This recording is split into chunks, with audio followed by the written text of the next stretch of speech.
വിപിൻലാൽ ടോക്കിലേക്ക് ഏവർക്കും സ്വാഗതം. അപ്പൊ നമ്മൾ ഇന്നിവിടെ സംസാരിക്കാൻ പോകുന്നത് ലോക്സഭ തെരഞ്ഞെടുപ്പ് അടുത്തുകൊണ്ടിരിക്കുകയാണ്. നമ്മുടെ രാജ്യത്തിന്റെ പ്രധാനമന്ത്രിയെ വീണ്ടും തെരഞ്ഞെടുത്തതിന് വേണ്ടിയിട്ട് ഒരു പുതിയ തെരഞ്ഞെടുപ്പ് കാഹളം മുഴങ്ങുകയായി. അപ്പോൾ അതിനെക്കുറിച്ച് നമ്മൾക്ക് തൃശ്ശൂർ നിയോജക മണ്ഡലത്തിലെ Suresh Gopi, V S Sunilkumar, Prathapan sir, അങ്ങനെ കുറച്ച് മൂന്നാൾക്കാരുടെ വിജയ സാധ്യത, ആര് വിജയിക്കണം, അതിനെക്കുറിച്ചുള്ള കുറച്ച് കാര്യങ്ങളാണ് നമ്മളിവിടെ സംസാരിക്കാൻ പോകുന്നത്. അപ്പോൾ തിരഞ്ഞെടുപ്പിൽ നമ്മൾ ഓരോ വിരലമർത്തുന്ന പോലെ നമ്മുടെ ചാനലിലെ ഗ്രോത്ത് വർദ്ധിക്കാൻ വേണ്ടിയിട്ടും നിങ്ങളോട് കൂടുതൽ കാര്യങ്ങൾ സംവദിക്കാൻ വേണ്ടിയിട്ടും നമ്മുടെ ചാനലിലെ വിരലമർത്തി നിങ്ങളുടെ ഓരോ അനുഗ്രഹവും സബ്സ്ക്രൈബ് ആയിട്ട് തരണമെന്ന് വിനീതമായി അഭ്യർത്ഥിക്കുകയാണ്. അപ്പോൾ നമുക്ക് തുടങ്ങാം. അപ്പോൾ ഒരുപാട് വിവാദങ്ങൾക്കിടയിലൂടെ വിവാദങ്ങൾ ഇങ്ങനെ വന്നുകൊണ്ടേ നിൽക്കുകയാണ് കേട്ടോ സുരേഷ് ഗോപിക്കെതിരെ. അപ്പോൾ കൂടുതൽ വിവാദങ്ങൾ ഇപ്പോ പേഴ്സണലായിട്ട് വരെ അദ്ദേഹത്തിനെ അറ്റാക്ക് ചെയ്തുകൊണ്ടിരിക്കുകയാണ് ഓരോ കാര്യങ്ങൾ, ഓരോ ചാനലിൽ. ഇപ്പോ പബ്ലിക് എന്ന് പറഞ്ഞിട്ടുള്ള ഒരു ചാനലുണ്ട്, അതിലൊക്കെ ഒരുപാട് ഖാദർ കരിപ്പൊടി അങ്ങനെ പറഞ്ഞിട്ടുള്ള ആളൊക്കെ വളരെ രൂക്ഷമായിട്ടാണ് അദ്ദേഹത്തിനെതിരെ പ്രതികരിച്ചുകൊണ്ടിരിക്കുന്നത്. വെറുതെ ഓരോ കാര്യങ്ങൾ അദ്ദേഹത്തിന്റെ ഇഷ്ടമാണ്. ഇവിടെ അയാൾ സഹായിക്കേണ്ട എന്നുള്ളതൊക്കെ അദ്ദേഹത്തിന്റെ ഇഷ്ടമാണ്. അതെന്താന്ന് പറഞ്ഞിട്ടുണ്ടെങ്കിൽ അദ്ദേഹത്തിന്റെ നന്മകൾ ഞാൻ എന്റെ ചെറുപ്പം മുതൽ ഞാൻ കാണാൻ തുടങ്ങിയതാണ്. എന്താ പറഞ്ഞാൽ അന്ന് എന്ന് പറഞ്ഞിട്ടുണ്ടെങ്കിൽ എയ്ഡ്സ് രോഗം വളരെ പിടിപെടുന്ന ഒരു കാലമായിരുന്നു അന്ന്. എന്താ പറഞ്ഞാൽ ആർക്കും അറിയില്ല. പെട്ടെന്ന് ആ സമയത്താണ് അതിന്റെ എന്താ പറയാ, ജനങ്ങളിലേക്ക് ഇങ്ങനെ ആ എയ്ഡ്സ് എന്ന് പറഞ്ഞിട്ട് ആ രോഗത്തിന്റെ കാഠിന്യം. പക്ഷെ ഇന്ന് അത് എയ്ഡ്സ് എന്ന് പറഞ്ഞിട്ടുണ്ടെങ്കിൽ ഒന്നും അല്ല കേട്ടോ. പക്ഷെ അന്ന് അത് ഭയങ്കരമായിരുന്നു. എന്ന് പറഞ്ഞിട്ടുണ്ടെങ്കിൽ എയ്ഡ്സ് ഉണ്ട് എന്നുള്ള ഒരാളെ നമ്മൾ അടുപ്പിക്കില്ല, അയാള് വീട്ടിൽ പോലും കയറ്റാത്ത ഒരു രീതിയിൽ, ആ സമൂഹം പോലും തിരിഞ്ഞു നോക്കാത്ത, ആ സമൂഹം പോലും ഒന്നിനും ഇടപെടാത്ത ആ ഒരു സാഹചര്യത്തിൽ ഒരു ചെറിയ മക്കളെ എടുത്തിട്ടുള്ള ആ ഒരു ഫോട്ടോ അന്ന് മാതൃഭൂമി പത്രത്തിൽ വായിച്ച ആ ഒരു ചിന്തയാണ് ഇന്നും എനിക്കുള്ളത്. അപ്പൊ അന്ന് മുതലേ നമ്മൾ ചെറുപ്പം മുതലേ സുരേഷ് ഗോപി എന്താണെന്നും എവിടെയൊക്കെ ബന്ധപ്പെട്ടിട്ടുണ്ടെന്നും നമുക്കറിയാം.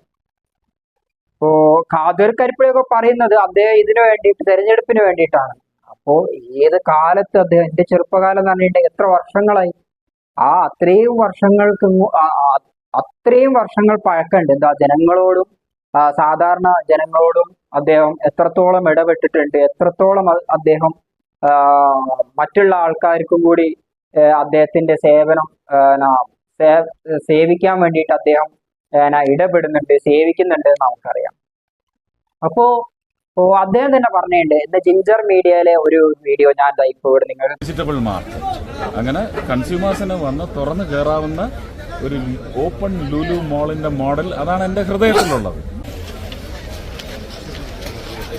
എല്ലാവർക്കും രാഷ്ട്രീയം ഉണ്ടാവും, അത് മാറ്റണ്ട.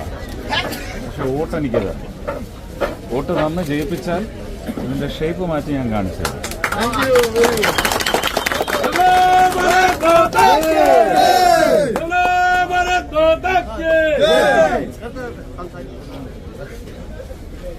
അതിന് തെളിവ് ഇവിടെ സ്ഥാപിച്ചിട്ടുണ്ട്. ഇത് ഇത്രയും കാലം ആർക്കും പറ്റിയില്ലല്ലോ. ഇവിടുത്തെ ടോയ്ലറ്റുകളുടെ ആവശ്യം അടക്കം എത്രയോ വർഷമായിട്ട് ഞാനും കേൾക്കുന്നുണ്ട്. അപ്പൊ കഴിഞ്ഞ തവണ തോറ്റു പോയിട്ടും ഞാനത് അവിടെ ചെയ്തിട്ടുണ്ട്. ജയിപ്പിച്ചു വിട്ടാൽ എന്തായിരിക്കും എന്നുള്ളത് ഉറപ്പായിട്ടും ഇതിന് മേലെ ആയിരിക്കുമല്ലോ.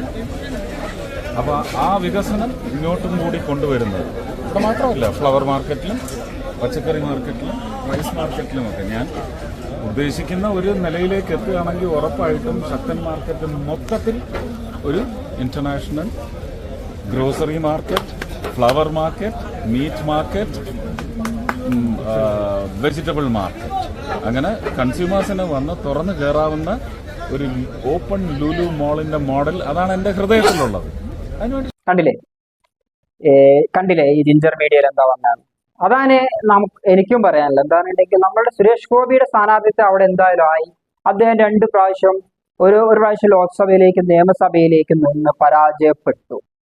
പക്ഷെ എങ്കിലും അദ്ദേഹത്തിന്റെ ചെറിയ ഫണ്ട് ഉപയോഗിച്ചുകൊണ്ട് തന്നെ ആ തൃശ്ശൂർ മണ്ഡലത്തിൽ അദ്ദേഹം ഇത്രത്തോളമായി പ്രവർത്തിച്ച് അദ്ദേഹത്തിന് ചെയ്യാൻ കഴിയുന്ന, അദ്ദേഹത്തിന്റെ ഫണ്ടിൽ നിന്ന് എത്രത്തോളം ചെയ്യാൻ കഴിയുന്നോ അത് അവിടെയുള്ള ജനങ്ങൾക്ക് കാണിച്ചു കൊടുത്തിട്ടുണ്ട്.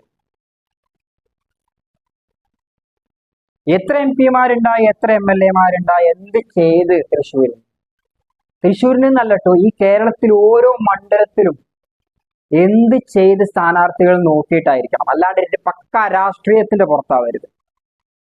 നമ്മളൊരു രാഷ്ട്രീയത്തിന്റെ അടിമകളാവരുത്. ഒരു രാഷ്ട്രീയത്തിന്റെയും അടിമകളായിട്ടല്ല നമ്മൾ വോട്ട് ചെയ്യേണ്ടത്. ആരെന്ത് ചെയ്ത്, നമ്മുടെ നാടിന് വേണ്ടിയിട്ട് എന്ത് ചെയ്ത്, എൻ്റെ മക്കൾക്ക് വേണ്ടിയിട്ട് എന്ത് ചെയ്ത്, വളർന്നു വരുന്ന തലമുറയ്ക്ക് വേണ്ടിയിട്ട് അവരെന്താണ് അടിസ്ഥാനപരമായിട്ട് ഈ നഗരത്തിന് ചെയ്തത്, ഈ നാടിന് ചെയ്തത്, ഈ ഗ്രാമത്തിന് ചെയ്തത്, ഈ പഞ്ചായത്തിലേക്ക് ചെയ്തതെന്ന് നമ്മൾ നമ്മുടെ മനസ്സിലൂടെ ഓടിക്കണം. ഞാൻ പറയുന്നില്ല കുറെ എല്ലാ BJP-ക്കാരെ വിജയിപ്പിക്കണമെന്ന് ഞാൻ പറയുന്നില്ല. പക്ഷേ നമ്മൾ കാണാതെ പോകരുത്, ഈ 2024 തെരഞ്ഞെടുപ്പിൽ മോദി സർക്കാർ തന്നെയാണ് നമ്മുടെ രാജ്യം ഭരിക്കാൻ പോകുന്നത്. മോദി തന്നെയായിരിക്കും അടുത്ത പ്രധാനമന്ത്രി. അപ്പൊ ആ മോദിയുടെ ആൾബലത്തിലേക്ക് കേരളത്തിൽ നിന്നും കുറച്ച് ആൾക്കാരും ആ പാർട്ടിയോട് അണിചേരുന്ന കുറച്ച് ആൾക്കാർ പോയിട്ടുണ്ടെങ്കിൽ കേരളത്തിന് എന്ത് കിട്ടും? കേരളത്തിന് കുറച്ച് വികസിക്കാൻ പറ്റില്ലേ? കേരളത്തിൽ ഇനിയും ഉയരത്തിലേക്കുള്ള പല കാര്യങ്ങളും അവർക്ക് ചെയ്യാൻ പറ്റില്ലേ? അതാണ് എൻ്റെ ചോദ്യം. അതാണ് ഞാൻ നിങ്ങളോടായി പറയുന്നതും. നിങ്ങൾ അതാണ് ചിന്തിക്കേണ്ടത്. ഇവിടെ ഇപ്പം കേരളത്തിലെ മുഖ്യമന്ത്രിയെ തെരഞ്ഞെടുക്കുകയല്ല, നമ്മുടെ രാജ്യത്തിന്റെ പ്രധാനമന്ത്രിയെ തെരഞ്ഞെടുക്കുന്ന ഒരു പ്രധാനപ്പെട്ട തെരഞ്ഞെടുപ്പാണ് വരാൻ. അപ്പൊ നമുക്കൊരു പ്രാവശ്യം തൃശ്ശൂര് നമുക്ക് അങ്ങ് കൊടുക്കാം. സുരേഷ് ഗോപിക്ക് അങ്ങ് കൊടുത്തു നോക്കുക. നമുക്ക് എന്ത് സംഭവിക്കും? തൃശ്ശൂരിന് എന്ത് ചെയ്യും അദ്ദേഹം ഒന്നും ചെയ്തില്ല. വെറുതെ ആയിപ്പോയി എന്ന് തോന്നിയിട്ടുണ്ടെങ്കിൽ അടുത്ത 5-ാമത്തെ വർഷം നമ്മുടെ കൈക്ക് കുത്താലോ. പുറത്താക്കണം, നമുക്ക് ചവിട്ടി പുറത്താക്കണം. അതല്ല അദ്ദേഹത്തിന് എന്ത് ചെയ്യാൻ പറ്റും? അദ്ദേഹം പറയുന്ന കാര്യങ്ങൾ അത് ചെയ്യുമോ? നമുക്കൊരു വട്ടം നോക്കിക്കൂടെ? അതാണ് ഓരോ വോട്ടർമാരോടും എനിക്ക് പറയാനുള്ളത്.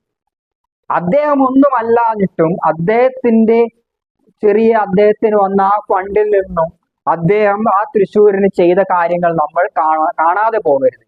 അപ്പൊ അദ്ദേഹം ഒരു MP ആയിട്ടുണ്ടെങ്കിൽ എത്രത്തോളം അവിടെ വികസനം കൊണ്ടുവരും? അദ്ദേഹം പറയുന്നുണ്ട് ശക്തൻ മാർക്കറ്റ്, അവിടെ എത്രത്തോളം ഞാൻ അതൊരു Lulu mall, open Lulu mall ആക്കുമല്ലോ നമുക്ക് നോക്കാലോ. പിന്നെ എനിക്കറിയാം വളരെ തൃശ്ശൂർ എന്ന് പറഞ്ഞിട്ടുണ്ടെങ്കിൽ പോയിട്ടുണ്ടെങ്കിൽ KSRTC സ്റ്റാൻഡിലൊക്കെ നമ്മൾ പോകുന്നതിന് തന്നെ മൂക്ക് പൊത്തി പോകേണ്ട അവസ്ഥയാണ്. യാതൊരു വികസനവും ഇല്ലാത്തൊരു നഗരമാണ് നമ്മുടെ സാംസ്കാരിക തലസ്ഥാനം എന്നറിയപ്പെടുന്നത്. പക്ഷെ എന്താണ്? യാതൊരുവിധ വൃത്തിയോ വെടിപ്പോ ഇല്ലാത്തൊരു നഗരം, യാതൊരുവിധ അടിസ്ഥാന സൗകര്യങ്ങളും ഇല്ലാത്തൊരു നഗരം. അപ്പൊ ഇത്രയും കാലം ഇവരൊക്കെ MP MLA-യുമായിട്ട് ഇവിടെ നിന്നിട്ടില്ല. എന്തുകൊണ്ട് ഇവരിതൊന്നും ചെയ്തില്ല? അപ്പൊ ഇങ്ങനെ ചെയ്യാന്ന് പറഞ്ഞ് വരുന്ന ഒരാള്, കുറച്ച് കാര്യങ്ങളൊക്കെ നമ്മൾ ചെയ്തത് കണ്ട ആള്, അപ്പൊ അദ്ദേഹത്തിന് എന്തുകൊണ്ട് കൊടുത്തുകൂടാ? അതാണ് എന്റെ ചോദ്യം. അപ്പൊ നമ്മൾ എന്ത് ചെയ്യണം? ഇപ്രാവശ്യം നമുക്ക് കുറച്ച് ആൾക്കാര് ഈ നരേന്ദ്രമോദിയുടെ പിൻബലത്തില് കേരളത്തിൽ നിന്നും കുറച്ച് ആൾക്കാർ നമുക്ക് വേണം. ഞാൻ BJP-ക്കാരനല്ല, നമുക്ക് വേണമെന്ന് പറയുന്നത് നമ്മുടെ പ്രധാനമന്ത്രിയാണ്. BJP ആയിക്കോട്ടെ, കോൺഗ്രസ് ആയിക്കോട്ടെ, ആര് ഭരിച്ചാലും വിജയിച്ച് അങ്ങോട്ട് പോയിട്ടുണ്ടെങ്കിൽ നമ്മുടെ ഇവിടെയുള്ള 140 കോടി ജനങ്ങളുടെയും പ്രധാനമന്ത്രിയാണ്. കേരളത്തിലെ മാർക്സിസ്റ്റുകാരെ മാത്രം മുഖ്യമന്ത്രി ഒന്നല്ല പിണറായി വിജയൻ. നമ്മളെല്ലാവരും ഓരോരുത്തരുടേതാണ്, കേരളത്തിൽ ഓരോരുത്തരുടേതാണ്. അതാണ് എൻ്റെതെന്ന് പറഞ്ഞത്. അപ്പൊ അങ്ങനെ നമ്മൾ അവിടേക്ക് കുറച്ച് ആൾക്കാരെ, കേരളത്തിൽ നിന്ന് പ്രതിനിധീകരിക്കുന്ന കുറച്ച് ആൾക്കാരെ നമ്മൾ എന്തായാലും എന്ത് ചെയ്യണം? പാർലമെന്റിലേക്ക് നമ്മൾ ഇവിടെ നിന്ന് നൽകണം. അത് കേരളത്തിന് മാറ്റങ്ങൾ തന്നെ ഉണ്ടാക്കും. നമുക്ക് നോക്കാം എന്ത് മാറ്റങ്ങൾ ഉണ്ടാക്കും ഇല്ലയോ. പിന്നെ 5 വർഷം കഴിഞ്ഞാലും നമ്മളെ കയ്യിൽ തന്നെയല്ലേ കിടക്കുന്നത്. ഒഴിവാക്കണം, ചവറ്റുകൊട്ടയിൽ എറിയണം. അല്ലാതെ വെറുതെ കഴുതകൾക്ക് വോട്ട് ചെയ്തിട്ട് എന്തെങ്കിലും കാര്യമുണ്ടോ? അവിടെ പോയിട്ട് ബിസ്ക്കറ്റും ചായയും കുടിക്കാനാണെങ്കിൽ നമ്മൾ വോട്ട് ചെയ്തിട്ട് കാര്യമുണ്ടോ? ഇല്ല. അപ്പൊ നമ്മളൊന്ന് ചിന്തിക്കണം, നമ്മളൊന്ന് നോക്കുക. സുരേഷ് ഗോപിയെ പോലെയുള്ള കുറച്ച് ആൾക്കാർ ഇവിടെ നിന്ന് ജയിച്ച് അങ്ങോട്ട് പോട്ടെ. സുരേഷ് ഗോപിക്ക് അത്രയ്ക്കും ജനങ്ങളിലേക്ക് എത്തുന്നതും അത്രയും എത്രത്തോളം അദ്ദേഹത്തിന് ഹെൽപ്പിംഗ് മെന്റാലിറ്റി, മറ്റുള്ളവരെ സഹജീവികളോട് സ്നേഹമുള്ള ഒരു മനുഷ്യനാണ്. അപ്പൊ കൂടുതൽ കാര്യങ്ങൾ നമ്മുടെ കേരളത്തിന് ചെയ്യാനാവും. തൃശ്ശൂർ മണ്ഡലത്തിന് ഒരുപാട് കാര്യങ്ങൾ ചെയ്യാനാവും. അപ്പൊ സുരേഷ് ഗോപിക്ക് എല്ലാ വിജയാശംസകളും നേരെയാണ്. അപ്പൊ നിങ്ങളുടെ തൃശ്ശൂരിലുള്ള ഓരോരുത്തരുടെയും ചിന്താഗതി ചിന്തിക്കണം. നിങ്ങൾ എന്തൊക്കെ ചെയ്തു ഇവിടെയുള്ള ഇതുവരെയുള്ള ആൾക്കാർ. അപ്പൊ ഒന്ന് മാറ്റി ചിന്തിക്കാം. നമുക്ക് ഒന്ന് മാറ്റി ചിന്തിച്ച് നോക്കാം എന്തൊക്കെ മാറ്റങ്ങൾ വരുമെന്ന്. നമ്മളൊന്ന് മാറ്റി ചിന്തിച്ചതിലൂടെ എന്തൊക്കെ മാറ്റങ്ങൾ വരുമെന്ന് നമുക്കൊന്ന് നോക്കാം. ഒരു 5 വർഷം നമുക്കൊന്ന് നോക്കാം.